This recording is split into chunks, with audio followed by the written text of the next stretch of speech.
நேயர்கள் அனைவருக்கும் வணக்கம். ரேவதி சண்முகம் கவிஞரோட சமையல் சேனல்ல இன்னைக்கு ஒரு சிம்பிள் காம்பவுண்ட்.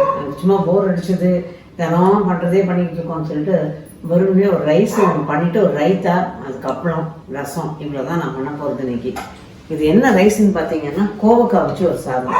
இதுக்கு நான் ஜஸ்ட் ஒரு கப் மட்டும், எங்க ஒரு 3 பேர் 4 பேர் தானே, அதனால ஒரு அழகு அரிசி மட்டும் எடுத்திருக்கேன். ஒரு கப் அரிசி, எண்ணெய் ஒரு 2 டேபிள் ஸ்பூன் காய வச்சிருக்கேன். இதுல கொஞ்சம் நெய், அது சின்ன டீஸ்பூன் இல்லையா, அதுக்காக ஜஸ்ட் ஒரு 2-3 டீஸ்பூன் ஊற்றுதான், ரொம்ப வேணாலும் ஒரு 3-4 டீஸ்பூன் அவ்வளோதான். இது நான் ஒன்றும் தாளிக்க போகிறது இல்லை. இந்த பாஸ்மதி அரிசி, அது பாஸ்மதி அரிசிக்கு பதிலாக நான் எடுத்துருக்கிறது சீரக சம்பா. அது நல்லா ஒரு அரை மணி நேரமாக ஊற விட்டுருக்கேன். அது ஊறிக்கிட்டு இருக்கட்டும். இந்த பக்கம் இந்த ஒரு கப்பு அரிசிக்கு நான் ஒரு 10-12 கோவக்காயை நறுக்கி வச்சுருக்கேன். 2 வெங்காயம். இந்த எண்ணெயும் நெய்யும் காஞ்ச உடனே இதை முதல்ல போட்டுடுவோம்.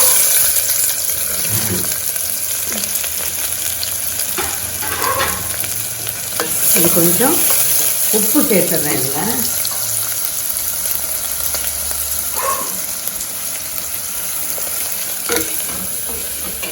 கொஞ்சம் வதங்கட்டும், அப்புறமா கோவக்காய் போட்டுருக்கேன். இது ஓரளவு வதங்கிடுச்சு. இது நான் ரொம்ப அப்படியே நிறம் மாறுற மாதிரி வதக்க போகிறது இல்லை. இதில் நறுக்கி வச்சிருக்க கோவக்காய், இதோட இஞ்சி பூண்டு விழுது,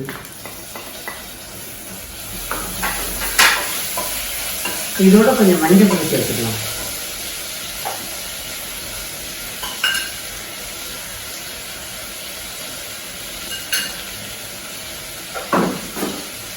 இதுவும் நல்லா வதங்கிட்டு கொடுக்கணும்.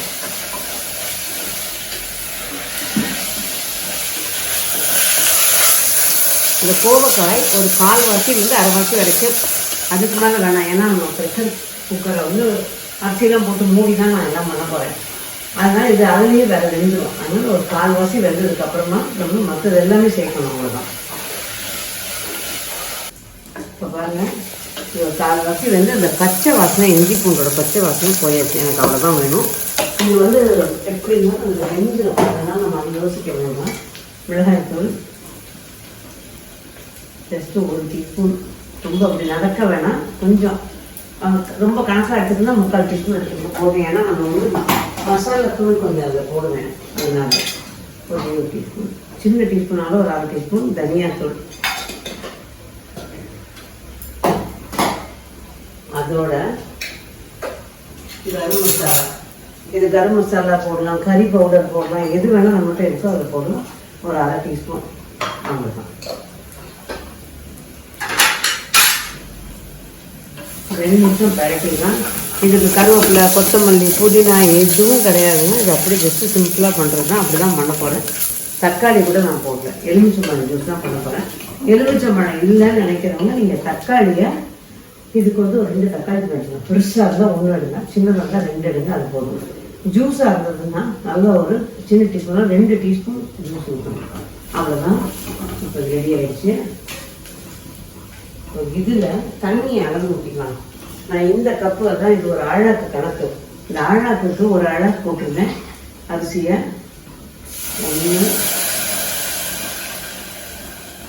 2வது டம்ளர் கொஞ்சம் குறைய ஊற்றிருக்கேன். என்ன காரணம்னா அரிசி கொஞ்சம் வெளுப்பாக இருந்தது. அந்த மாதிரி வெளுப்பாக இருந்தது அப்படின்னா கொஞ்சம் புது அரிசி மாதிரி இருக்கும். அதனால யோசனை பண்ணிட்டு 1க்கு 2 ஊற்றுவேன். இன்னைக்கு நான் 1.25 தான் ஊற்றிருக்கேன். இதாகிடுச்சு. இதில் உப்பு போட்டுடலாம். ஒரு அளவுக்கு தகுந்த உப்பு இதில் போட்டுடலாம். அவ்வளோதான். இப்போ இது நல்லா கொதி வந்தவங்க தான் அரிசியை போட்டு மூட போகிறோம். கொதி வரும்போது பார்ப்போம். பாருங்கள், தண்ணி கொதிக்குது. இப்போ இந்த அரிசியை அதை போட்டுடலாம்.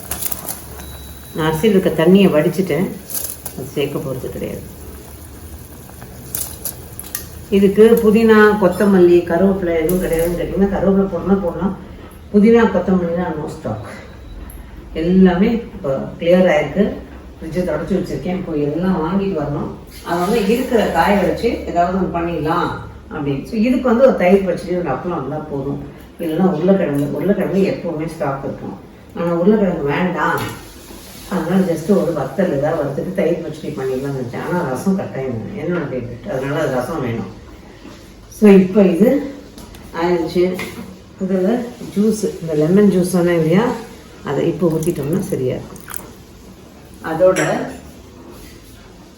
சின்ன டீஸ்பூனாக 2 டீஸ்பூன், அவ்வளோ 2-3 டீஸ்பூன் ஊற்றிருக்கேன். என்ன காரணம்னா சாதம் வந்து இந்த மாதிரி ஊற்றி வேக வைக்கும்போது சாதம் வந்து ஒரு சாஃப்ட்னஸ் கொடுக்கும், நல்ல ஃப்ளேவரை என்ஹான்ஸ் பண்ணி விடுங்க நெய், அதுக்கு தான்.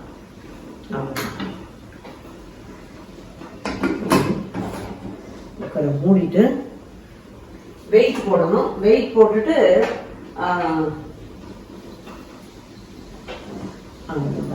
ஆவி வருது போட்டுடும்.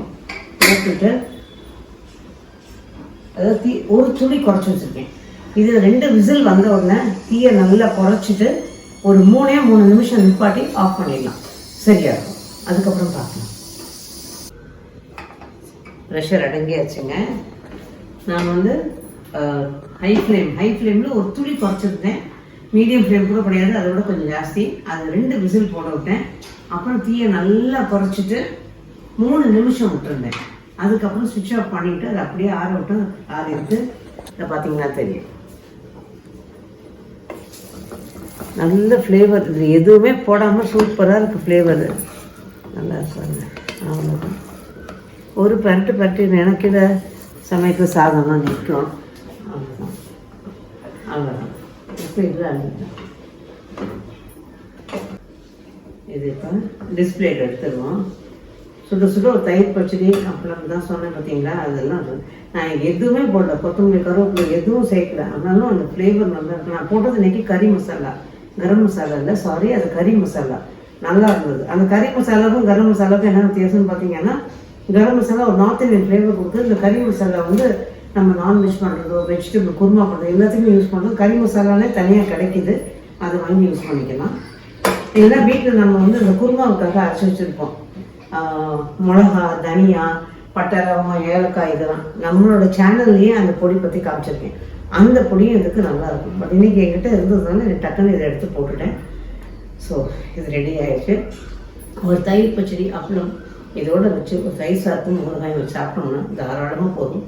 ட்ரை பண்ணி பார்த்து உங்களோட வேல்யூபிள் கமெண்ட்ஸ் கொடுத்துருங்க. இந்த வீடியோ பிடிச்சதுன்னா லைக் பண்ணுங்கள், ஷேர் பண்ணுங்கள், சப்ஸ்கிரைப் பண்ணுங்கள், நோட்டிஃபிகேஷன் பெல்லையும் ப்ரெஸ் பண்ணுங்கள். மீண்டும் இதே மாதிரி இன்னும் ஒரு பதிவில் உங்களை சந்திக்கும் வரை நன்றி, வணக்கம்.